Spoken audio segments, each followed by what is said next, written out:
একবার অনেক কিছু সমালোচনা করেছে।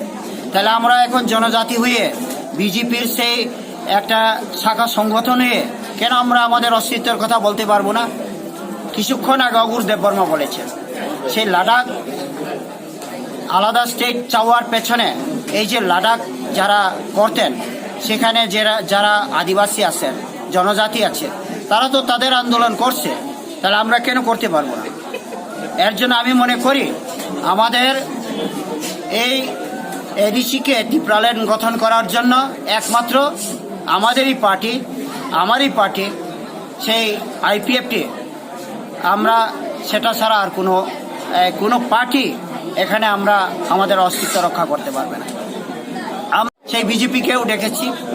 আমরা যদি আমাদের অস্তিত্বের জন্য আমরা যদি না বলি তাহলে বিজেপি আমাদেরকে দিবে কি করে? এর জন্য আমি মনে করি এই পার্টিকে আরো শক্তিশালী করার জন্য, এই পার্টিকে আরো মজবুত করার জন্য, ত্রিপুরাকে আমরা রক্ষা করার জন্য আমি IPFT আবার পুনরায় যোগদান করে এই পার্টিকে শক্তিশালী করব, আন্দোলন করব, আমাদের ত্রিপুরাকে আমি রক্ষা করব। এটাই আমার উদ্দেশ্য, এটাই আমার আদর্শ।